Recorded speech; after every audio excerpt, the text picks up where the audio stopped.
하나님 말씀은 마태복음 9장 14절부터 17절 말씀까지 찾으셨으면 함께 합독합니다.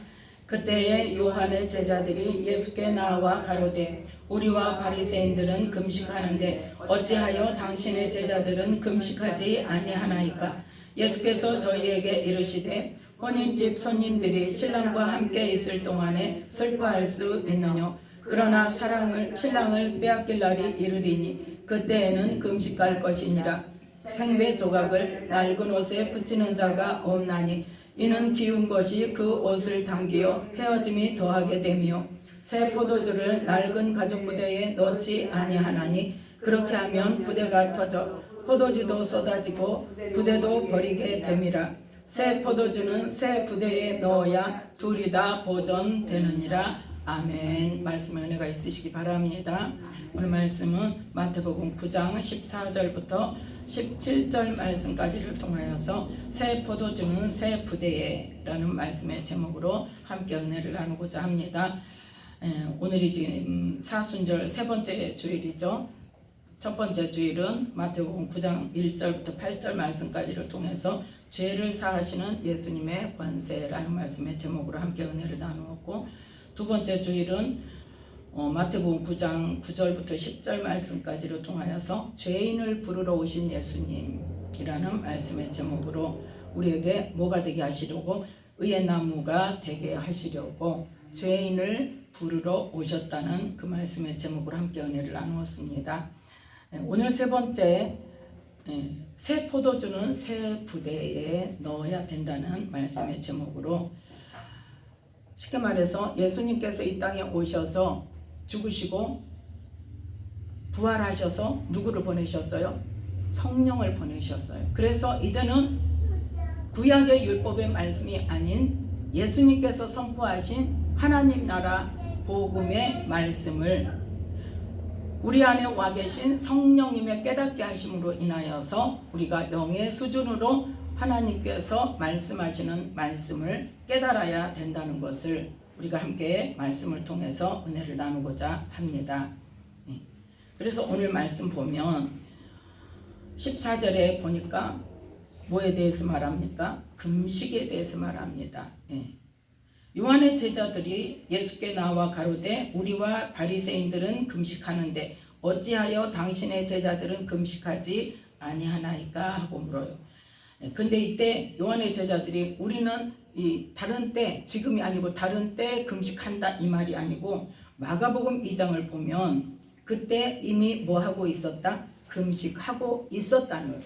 왜냐하면 그날은 금식하는 날이에요. 마가복음 2장 18절 말씀을 보면, 마가복음 2장 18절 함께 읽습니다. 요한의 제자들과 바리새인들이 금식하고 있는지라 혹이 예수께 와서 말하되 요한의 제자들과 바리새인들의 제자들은 금식하는데 어찌하여 당신의 제자들은 금식하지 아니하나이까? 아멘. 지금 그날은 어떤 날이다? 요한의 제자들이나 바리새인들은 금식하는 날이에요. 그래서 요한의 제자들과 바리새인들은 지금 금식하고 있습니다. 쉽게 말해서 하나님을 열심히 섬기고 말씀대로 살고자 하는 사람들은 지금 금식하고 있는데, 왜 예수님을 따라다니는 당신들은, 누구도 포함해서, 예수님도 포함해서, 왜 당신들은 금식을 안 합니까? 하나님을 섬긴다면서. 이제 그렇게 묻는 질문이 온 거예요. 자, 그러면 이때 요한의 제자들과 바리새인들이 어떤 금식을 하고 있었나? 첫 번째는 유대인의 필수 금식일. 언제? 대속죄일. 하나님께서 금식하라고 정해놓으신 날은 대속죄일 전날 금식하라고 정해놓으셨어요. 레위기 16장을 보겠습니다.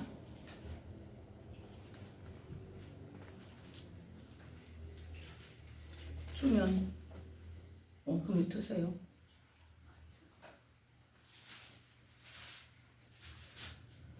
레위기 16장 29절 말씀. 자, 함께 읽습니다. 너희는 영원히 이 규례를 지킬지니라. 7월 곧 그달 10일에 너희는 스스로 괴롭게 하고 아무 일도 하지 말되 본토인이든지 너희 중에 우거하는 객이든지 그리하라. 아멘. 그래서 이날에 뭐해라? 30절에 보니까 이날에 너희를 위하여 속죄하여 너희로 정결케 하리니 너희 모든 죄에서 너희가 여호와 앞에 정결하리라. 아멘. 이날이 언제냐? 34절 함께 읽습니다. 이는 너희의 영원히 지킬 규례라. 이스라엘 자손의 모든 죄를 위하여 1년 1차 속죄할 것이니라. 아론이 여호와께서 모세에게 명하신 대로 행하니라. 아멘. 매년 7월 10일은 대속죄일이었는데 그 대속죄일에 뭐하지 말아라? 스스로 괴롭게 한다는 것은 금식하는 걸 말하는 거예요. 금식하면서 아무 일도 하지 말아라. 그러면서 이 대속죄 제사를 드리기 위해서 너희가 다 모여서 거기에 힘을 써라는 거예요. 그래서 하나님께서 정해주신 이 속죄일은, 대속죄일은 바로 금식의 날로 이스라엘 모든 백성들이 지켜야 하는 날입니다. 그런데 또 유대인들의 필수 금식일이 있었어요. 어떤 날이냐? 불임절 전날. 불임절 전날에 보면 불임절이 어떤 날이에요? 에스더서에 나오죠. 에스더로 인해서 이스라엘 백성들이, 유대인들이 구원을 얻은 날. 근데 그 날에 누가 했냐? 모르드게가 정해놨어요. 하나님이 정해주신 날짜가 아닙니다. 자, 에스더 9장.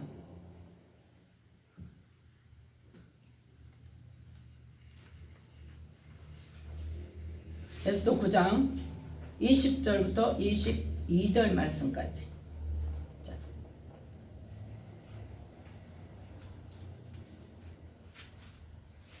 니에미야 다음에 에스더 9장 20절부터 22절 말씀까지입니다.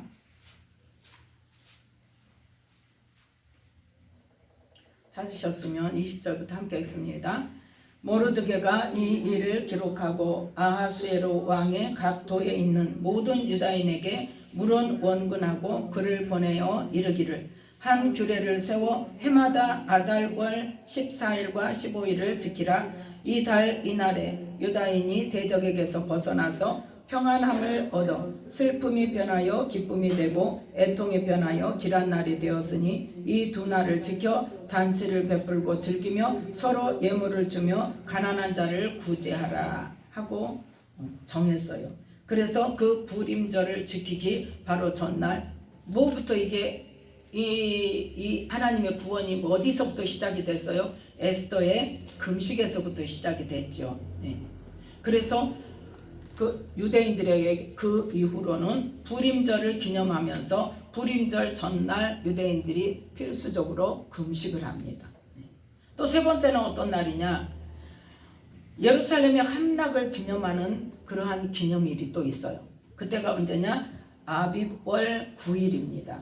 이건 지금 유대인들의 대대로 사람의 전승에 의해서 하나님을 섬긴다는 사람들이 예루살렘 함락을 기념하는 아비벌 9일날 금식일을 정해놓고 금식을 해요. 이 세 날은 유대인들의 필수 금식일인데 또 그 외에도 바리새인들, 하나님을 열심히 섬기고 말씀으로 산다는 바리새인들은 일주일에 두 날을 정해서 금식하고 있었어요. 그 날이 언제냐? 월요일과 목요일입니다. 그래서 이 바리새인들이 월요일과 목요일 금식일을 정해놓고 금식하는 그 날짜에 요한의 제자들도 마찬가지로 월요일과 목요일에 금식을 하고 있었어요. 그래서 보니까 사람들이 보니까 요한은 지금 누구 같아? 선지자 같죠. 그래서 인정을 하죠. 더군다나 요한은 어떤 가문? 제사장 가문이고 태어날 때부터 하나님께서 특별한 그런 계시를 주시고 사람들에게 다 나타내시고 그래서 또 그 아이가 자라면서 어디서? 광야에서 자라면서 메뚜기와 석청을 먹으면서 가죽옷을 입고 그렇게 하면서 구별된 삶, 나시린으로서의 삶을 살면서 또 금식을 했겠어요? 안 했겠어요? 했겠죠. 그러한 삶을 제자로서 본받아서 이제 요한과 같이 월요일과 목요일에 금식을 했단 말이에요. 그러니까 보니까 요한의 제자들과 바리새인들은 금식하고 있는데 사람들이 보니까 누구는 안 해? 예수님과 예수님의 제자들은 금식을 안 하고 있단 말이에요. 그래서 왜 금식을 안 합니까? 하고 질문했을 때 예수님께서 뭐라고 말씀하십니까? 혼인집 손님이 신랑과 함께 있을 때 금식할 수 있겠냐? 그러니까 뭐 한다? 신랑과 함께 있을 때는 금식할 필요가 없다. 자, 그럼 금식을 왜 하는가? 금식에 대해서 하나님께서 뭐를 말씀하셨는가? 어떻게 금식하라고 하셨는가? 자, 이사야 58장 6절을 보겠습니다.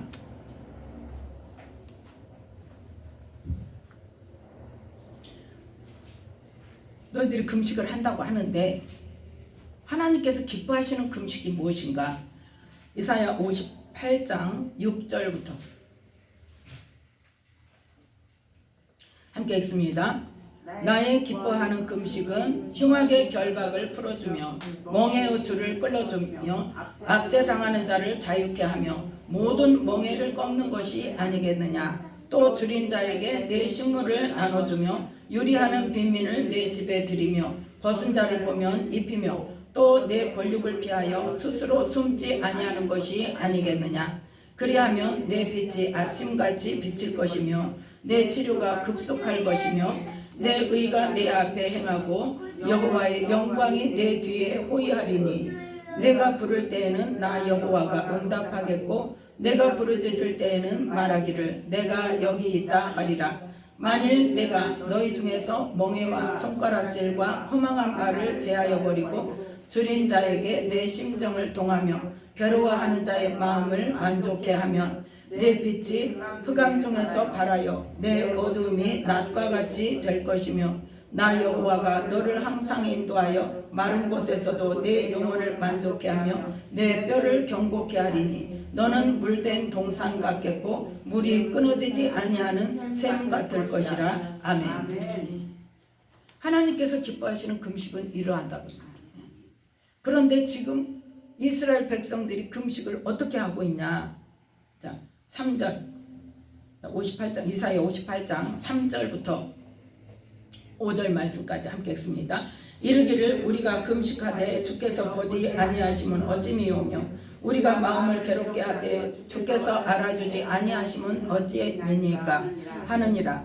보라, 너희가 금식하는 날에 오락을 찾아 얻으며 온갖 일을 시키는도다. 보라, 너희가 금식하면서 다투며 싸우며 악한 주먹으로 치는도다. 너희 오늘 금식하는 것은 너희 목소리로 상달게 하려 하는 것이 아니라 이것이 어찌 나의 기뻐하는 금식이 되겠으며 이것이 어찌 사람이 그 마음을 괴롭게 하는 날이 되겠느냐.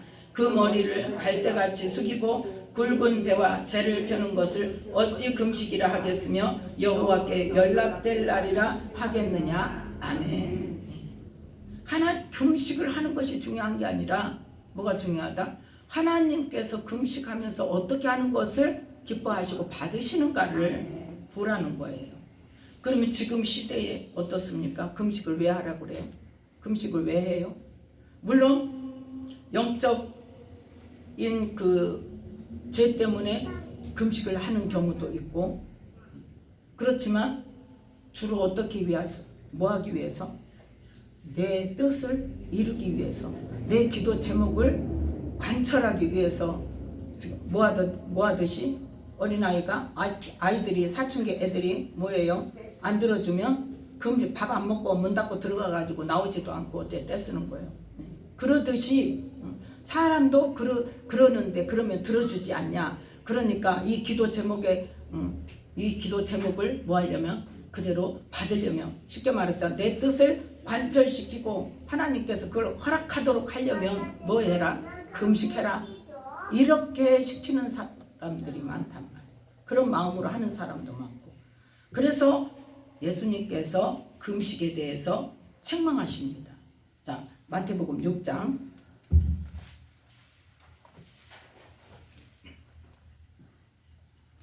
마태복음 6장 16절부터 18절 말씀까지 함께 읽습니다. 금식할 때에 너희는 외식하는 자들과 같이 슬픈 기색을 내지 말라. 저희는 금식하는 것을 사람에게 보이려고 얼굴을 흉하게 하느니라. 내가 진실로 너희에게 이르노니 저희는 자기 상을 이미 받았느니라. 너는 금식할 때에 머리에 기름을 바르고 얼굴을 씻으라. 이는 금식하는 자로 사람에게 보이지 않고 오직 은밀한 중에 계신 내 아버지께 보이게 하려 함이라. 은밀한 중에 보시는 내 아버지께서 갚으시리라. 아멘. 자, 하나님께서는 우리에게 금식을 어떻게 해라? 하나님께서만 보시는 은밀한 중에 금식을 할 때에 어떤 목적으로 흉악의 결박을 풀어 달라고, 또 뭐하도록 멍에의 줄을 끌어달라고, 압제당하는 자 자유케 해달라고, 또 모든 멍에를 꺾어달라고 하시고, 그러니까 쉽게 말해서 뭐예요?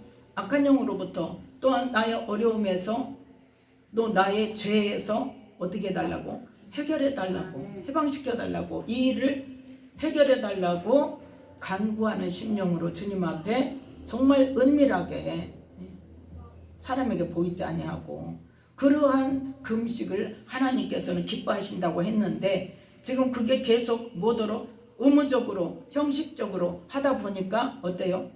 이제 월요일 목요일 우리는 금식해, 그걸 이제 사람들이 보이도록 알도록 하고 있는 그러한 모습들, 바리새인들이나 많은 유대인들이 그렇게 해서 사람들에게 보이고자 하는 금식의 본래 취지를 잃어버리고 그 행위로서 나는 하나님을 이렇게 잘 섬긴다 하고 나타내 보이고자 하는 인간의 욕망으로 금식을 하고 있다는 것을 말씀하고 있습니다. 그래서 마태복음 9장에서 본문에 다시 돌아오면 예수님께서 지금 뭐를 말씀하셔요? 금식을 왜 하냐? 그 말이에요. 금식을 왜 하냐? 지금 예수님이 뭘로 오셨다? 신랑으로 오셨어. 혼인잔치에서 신랑과 함께 있을 동안에 슬퍼할 수 있느냐? 그런데 언제는 할 거야? 신랑을 빼앗길 때. 예수님께서 죽으시고 승천하시고 떠나가신 후에는 뭐 할 거다? 금식을 하면서 우리가 그 영적인 것들, 또 우리의 잘못된 것들, 죄들을 회개하기 위해서, 해결하기 위해서, 악한 영들의 그 결박에서 풀려나기 위해서 그렇게 해서 금식할 때가 올 것이다 하고 말씀하고 있습니다. 자, 누가복음 18장을 보겠습니다. 누가복음 18장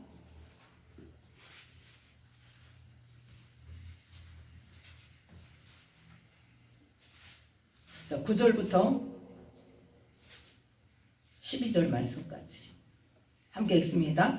또 자기를 의롭다고 믿고 다른 사람을 멸시하는 자들에게 이 비유로 말씀하시되 두 사람이 기도하러 성전에 올라가니 하나는 바리새인이요 하나는 세리라. 바리새인은 서서 따로 기도하여 가로되 하나님이여 나는 다른 사람들 곧 토색, 불의, 간음을 하는 자들과 같지 아니하고 이 세리와도 같지 아니함을 감사하나이다. 나는 일회에 2번씩 금식하고 또 소득의 11조를 드리나이다 하고. 아멘. 지금 바리새인은 어떻게 자기를 의롭다고 하면서 다른 사람은 어때요? 멸시한단 말이에요. 네. 그러니까 금식을 하는 자체가 중요한 것이 아니고 행위가 중요한 것이 아니고 그 마음 가운데 어떤 마음이 있냐는 거예요. 네. 그런데 세리는 어떤 마음이다? 13절 함께 읽습니다. 세리는 멀리 서서 감히 눈을 들어 하늘을 우러러보지도 못하고 다만 가슴을 치며 가로되 하나님이여 불쌍히 여기옵소서 나는 죄인이로소이다 하였느니라. 아멘. 하나님 나를 불쌍히 여겨주세요. 나는 죄인입니다. 예수님께서 이 땅에 누구를 부르러 오셨다고요? 죄인을 부르러 오셨어요. 그런데 바리새인은 지금 죄인이라고 그래요? 의인이라고 그래요? 나는 의인이라고 그래요. 그러니까 너희들은 어때? 너희들은 그러니까 이제 요한복음에 뭐라고 말씀하세요? 너희들은 본다고 하니 너희 죄가 그대로 있느니라 그랬어요. 나는 보지 못하는 자를 보게 하러 왔는데 너희들은 본다고 하니까 너희 죄가 그대로 있느니라. 깨닫게 하지 않는다는 거예요. 자, 그래서 누가복음 18장 14절에 예수님께서 이제 결론을 말씀하시죠. 함께 읽습니다. 내가 너희에게 이르노니 이 사람이 저보다 의롭다 하심을 받고 집에 내려갔느니라. 무릇 자기를 높이는 자는 낮아지고 자기를 낮추는 자는 높아지리라 하시니라. 아멘. 나를 죄인으로, 그러니까 나는 금식하고 나는 불의를 행하지 않고 나는 간음하지도 않고 나는 다른 사람들처럼 도적질도 하지 않고 그러니까 나는 의인입니다 하고 잘난 척하는 사람, 나는 금식도 합니다, 나는 하는 거 다 합니다, 율법 잘 지킵니다 하면서 스스로 의인이라고 여기는데 다른 사람은 뭐한다? 멸시한다. 그 마음을 하나님께서는 기뻐하지 않는다는 것을 말씀하고 있습니다. 자, 그래서 하나님께서 원래 금식을 기뻐하시는 금식, 하나님께서 받으시는 금식은 뭐였다? 내가 죄인인 거, 내가 묶임받고 있는 거, 내가 지금 아픈 거, 슬픈 거, 그것을 실제로 하나님 앞에, 나는 지금 마음이 슬픈, 한나가 뭐라고 그랬어? 나는 마음이 슬픈 여자입니다 그랬어요. 한나가 나는 너무 억울해요, 나는 너무 지금 마음이 슬퍼요. 근데 나는 할 말도 없어. 왜? 실제 아기를 못 낳잖아.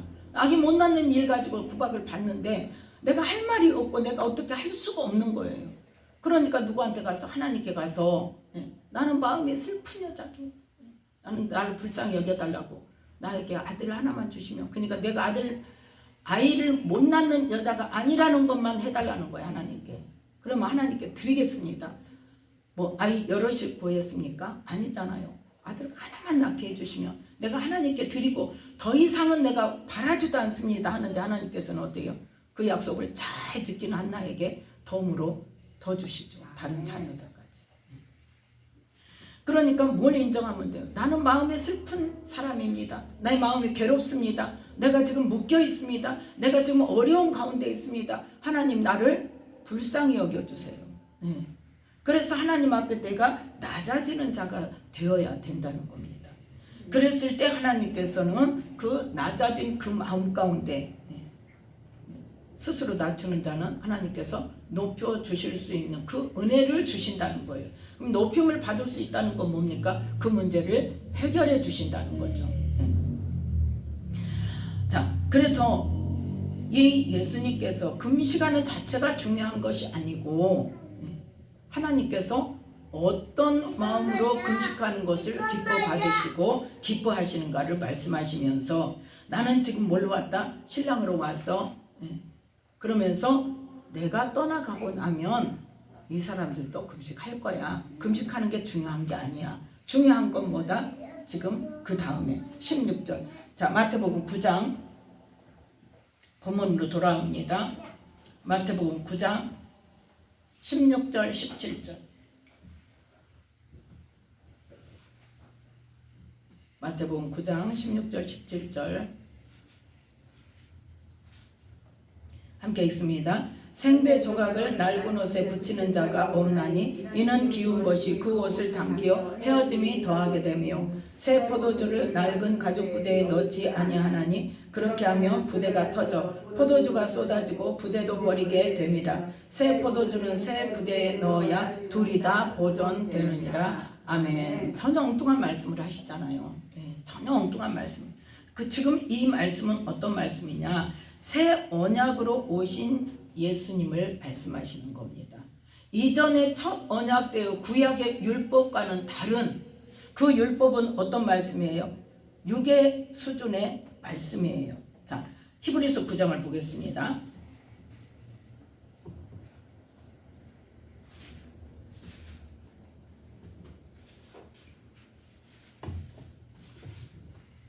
히브리서 9장 8절부터 10절 말씀까지입니다. 함께 읽습니다. 성령의 이로써 보이신 것은 첫 장막이 서 있을 동안에 성소에 들어가는 길이 아직 나타나지 아니한 것이라. 이 장막은 현재까지의 비유니 이에 의지하여 드리는 예물과 제사가 섬기는 제사로 섬기는 자로 그 양심상으로 온전케 할 수 없나니 이런 것은 먹고 마시는 것과 여러 가지 씻는 것과 함께 육체의 예법만 되어 개혁할 때까지 맡겨둔 것이니라. 아멘. 지금 9장 1절부터 10절 말씀까지가 뭐에 대한 말씀이에요? 첫 언약인 율법에 대한 말씀이에요. 그 율법에 대한 말씀 속에서 하나님을 직접 만날 수 있는 건 뭐예요? 둘째 장막에 들어가야 돼. 근데 그거는 오직 누구만 들어가요? 대제사장만. 그것도 언제? 1년 1차 대속죄일에 들어갈 수 있는 곳이에요. 그런 일반 성도가 들어갈 수 있어요? 없어요? 없어요. 그래서 닫혀있는 곳이에요. 닫혀있는 곳인데,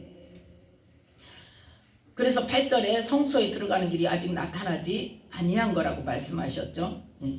그래서 이 첫 언약의 율법은 어떤 법이다? 육체의 예법이라는 거예요. 이거는 하나님께 제사를 드리고 하나님께서 주시는 그 말씀도 육체의 말씀이에요. 우리가 육체의 삶으로 할 수 있는 행위적인 그러한 일들을 말씀하시는 거예요. 그거는 육체의 예법만 되어서 개혁할 때까지 맡겨둔 것인데, 자 11절에 보면 누가 오신다? 그리스도께서 장래 좋은 일의 대제사장으로 오사 손으로 짓지 아니한 곧 이 창조에 속하지 아니한 더 크고 온전한 장막으로 말미암아 염소와 송아지의 피로 아니하고 오직 자기 피로 영원한 속죄를 이루사 단번에 성소에 들어가셨느니라. 아멘. 이래서 지금 새 언약으로 오신 예수님께서는 뭐다? 새 언약의 피로 예수님이 십자가에서 피를 흘려주시고 죽으시고 우리의 죄 문제를 다 담당하시고 그 다음에 하늘로 올리우셔서 천국에 가셔서 누구를 보내주셨다? 성령을 보내주셔서 이제는 어떤 때? 영의 수준의 말씀을 받아야 할 때라는 것을 말해요. 자, 이 새 포도주와 이 새 가죽 부대와 낡은 가죽 부대라는 비유는 뭐냐? 원래 포도주를 이렇게 만들고 나면 이 포도를 밟아서 즙을 만들고 나면 새 가죽 부대에다 넣습니다. 그거를 가득 채워 놓으면 그 안에서 포도주가 어떻게 돼요? 발효가 돼요. 그럼 발효가 되면서 가죽 부대가 팽창하게 되죠. 그러니까 유리병이나 그런 데 담으면 안 되는 거예요. 그러니까 가죽 부대, 옛날에는 뭘로? 양이나 염소의 가죽을 통으로 이렇게 벗겨가지고 가죽 부대를 만들었어요. 그 가죽 부대에다 넣어 놓으면 가죽이기 때문에 어떻게 해요? 팽창이 돼요. 그러면 그 포도주가 부풀어 오른 만큼 팽창이 된 상태에서 어떻게 돼요? 굳어지게 되죠. 굳어지게 되면 그 다음에는 또 새 포도주를 넣으면 어떻게 될까요? 또 팽창이 되면 그때는 터져버리는 거예요. 그러니까 새 포도주는 언제나 어디에다가? 새 가죽 부대에다 넣어야 터지지 않고 그걸 숙성을 시켜서 보존하면서 포도주를 먹을 수가 있지, 낡은 가죽 부대에다, 헌 가죽 부대에다가 새 포도주를 넣어버리면 그거는 터져버리게 된다. 너희들이 그것을 잘 알지 않냐 이 말이에요. 지금 새 포도주를 낡은 가죽 부대에다 넣지 않는 것은 너희들이 상식적으로 알지 않냐. 그것처럼 이제는 뭐다? 이 예수님께서 선포하신 하나님 나라의 복음은 새 언약의 말씀으로서 어디에 관한? 영의 수준의 말씀, 하나님 나라의 말씀이기 때문에 우리는 예전에 첫 율법을 받을 때처럼 우리의 육신의 삶으로의 해석과 육신의 삶으로 그 말씀을 지키는 것이 아니라 이제는 차원이 다른 어떤 차원? 영의 차원의 말씀을 성령으로 말미암아 깨달아야 된다는 것을 지금 말씀하고 있어요. 그래서 첫 언약의 율법의 그 사고방식, 즉 육적인 수준의 말씀으로 그 사고방식으로는 이 새 언약인 하나님 나라 복음, 영의 말씀인 이 하나님 나라 복음을 받을 수가 없다는 거예요. 그래서 성령에 의한 새 마음으로 예수 믿는 사이에 지금 누가 오셔요? 성령님이 오시죠. 그 성령님께서 오셔서 내 마음을 육체의 수준이 아닌 영의 수준으로 말씀을 깨닫게 하시고 그 세계를 알게 하시고 하셔서 그 성령께서 깨닫게 하심으로 이 말씀을 제대로 받고 하나님께서 말씀하신 원래의 의대대로 이해하고 그 말씀대로 행할 수 있다는 것을 말씀하고 있습니다. 그래서 에스겔 11장을 보면 에스겔 11장 보겠습니다.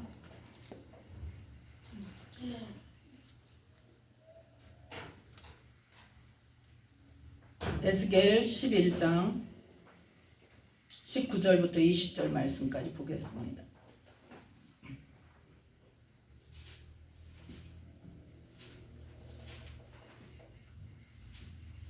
에스겔 11장 19절 20절 말씀입니다.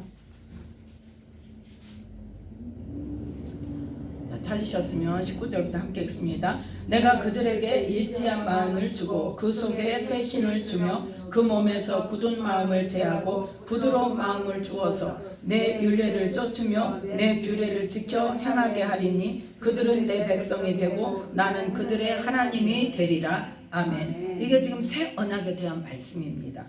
그래서 성령께서 우리 안에 오셨다는 거예요. 새 신을 준다 그랬잖아요. 그 속에 새 신을 주며 그 몸에서 그 성령으로 말미암아 뭘 제한다?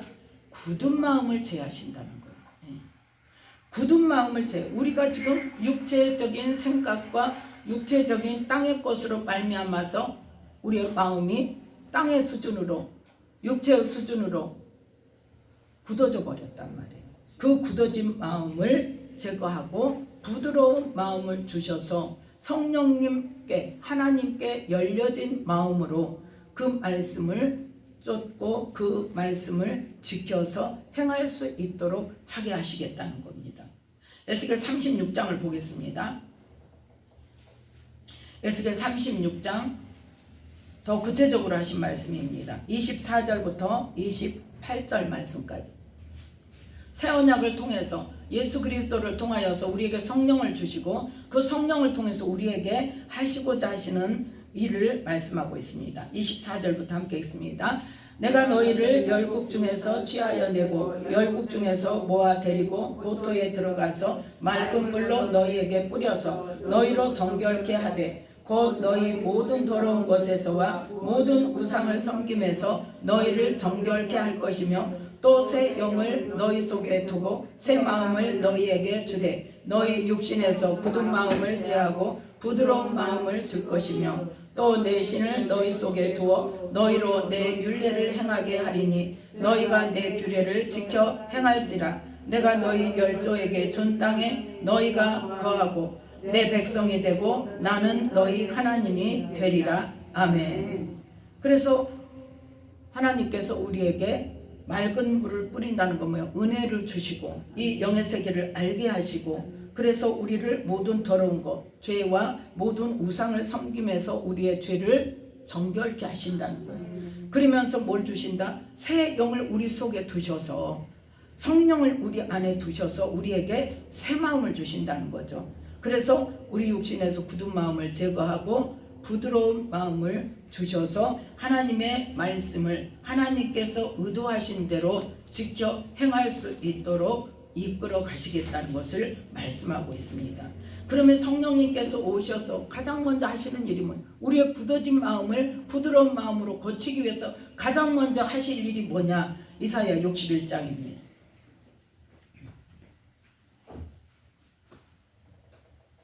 이사야 61장 1절부터 3절 말씀까지.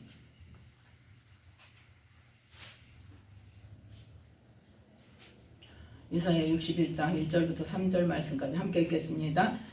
주 여호와의 신이 내게 임하셨으니 이는 여호와께서 내게 기름을 부으사 가난한 자에게 아름다운 소식을 전하게 하려 하심이라. 나를 보내사 마음이 상한 자를 고치며 포로된 자에게 자유를 갇힌 자에게 노임을 전파하며 여호와의 은혜의 해와 우리 하나님의 신원의 날을 전파하여 모든 슬픈 자를 위로하되 무릇 시온에서 슬퍼하는 자에게 화관을 주어 그 죄를 대신하며 희락의 기름으로 그 슬픔을 대신하며 찬송의 옷으로 그 근심을 대신하시고 그들로 의의 나무 곧 여호와의 심으신 바 그 영광을 나타낼 자라 일컬음을 얻게 하려 하심이니라. 아멘. 예수 그리스도로 말미암아 성령이 우리 안에 오셔서 하나님께서는 뭐 하기를 원하신다? 우리의 굳어진 마음을 부드러운 마음으로 바꾸기를 원하시는데 그 일이 바로 뭐냐? 마음이 상한 자를 고치시는 거예요. 그러면 중요한 건 뭡니까? 아까 이야기했었죠? 나는 마음이 슬픕니다. 나는 마음이 너무 힘듭니다. 어렵습니다. 그 어려운 마음을 하나님 앞에 먼저 올려드리는 거예요. 그러면 그걸 어떻게 해야 될지 모르겠다. 그러면 그냥 그렇게 하나님 나 너무 힘들고 죽을 것 같아요. 그런데 하나님 뭘 어떻게 해야 될지 모르겠어요. 성령님 나를 인도해 주세요. 나를 어쨌든 고쳐주세요. 네. 그거부터 기도를 시작하면서 성령님께 맡기고 기도를 하면 분명히 이사야 61장을 통해서 하나님께서 뭘 먼저 하신다. 가장 먼저 마음의 상한 자를 고치신단 말이에요.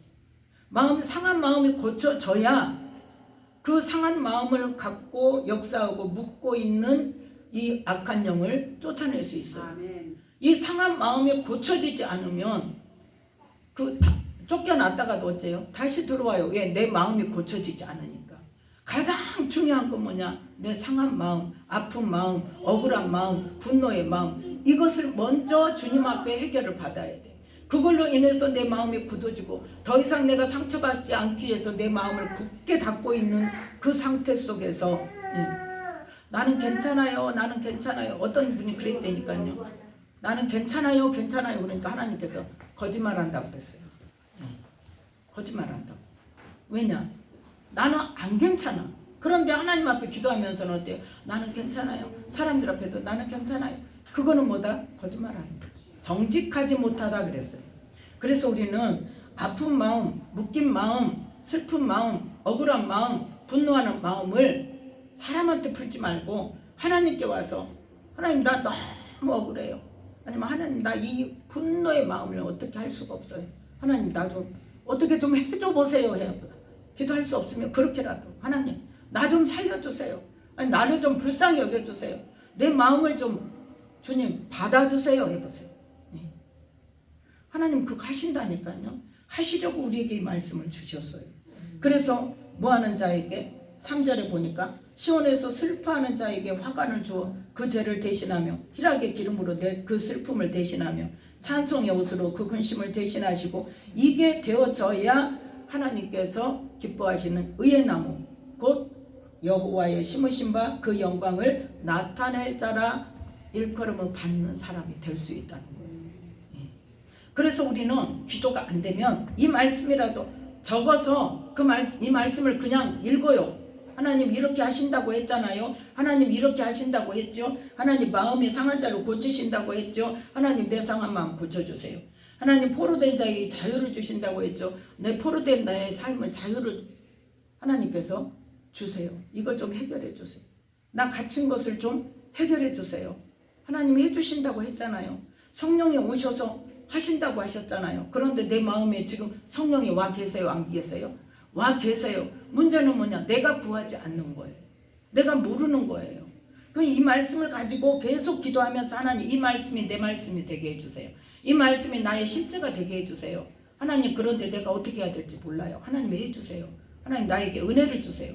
이 말씀이 내 말씀이 될 수 있도록 내게 은혜를 부어주세요. 이 말씀을 내게 이루어주세요. 그것만 가지고도 기도를 하면 하나님께서 하나부터 차근차근 해나가실 것입니다. 네. 그래서 우리는 뭐가 중요하다? 이 말씀이 하나님께서 반드시 이루실 우리에게 하신 약속이라는 것을 믿는 것이 그게 가장 중요한 거예요. 그게 믿음이에요. 그래서 예수님께서 우리에게 뭐라고 말씀하세요? 네 믿음대로 될지어다. 이 말씀이 있어 나하고 상관없어. 그럼 이 말씀이 내게 이루어집니까? 안 이루어져요. 내 믿음대로 될지어다. 그 이 말씀을 아예 적어놓고 그냥 계속 읽어요. 아침 저녁으로 계속 읽으면서 기도할 때도 이 말씀 펴놓고 하나님 이 말씀대로 나를 고쳐주세요. 나를 인도해 주세요. 그래서 내가 뭐가 되도록 의의 나무가 되도록 하나님의 영광을 나타낼 자라 일컬음을 받을 수 있도록 주님 나를 고쳐주시고 이 말씀대로 내게 이루어주세요. 그 기도만이라도 하면서 하나님 나를 불쌍히 여겨달라고 은혜를 달라고 이 말씀의 삶이 내 삶이 되게 해달라고 그렇게 기도하심으로 정말 새 포도주는 새 부대에 넣는다는 것은 뭐다? 성령님께서 우리 안에 오셔서 우리의 굳어진 마음을 부드러운 마음으로 고쳐주시고 우리를 의의 나무라 일컬음을 받을 수 있는 하나님을 기쁘시게 해드리는 자로 바꿔주실 수 있다는 것을 기억하시면서 사순절 기간 동안에 예수님을 통하여 하나님께서 우리에게 이루고자 하시는 일들을 깊이 깨닫고 그 하나님께서 해놓은 그 일들이 우리의 삶이 되어져서 하나님의 뜻을 이루며 하나님을 기쁘시게 해드리는 저와 여러분이 되시기를 예수님의 이름으로 축복합니다. 기도하겠습니다.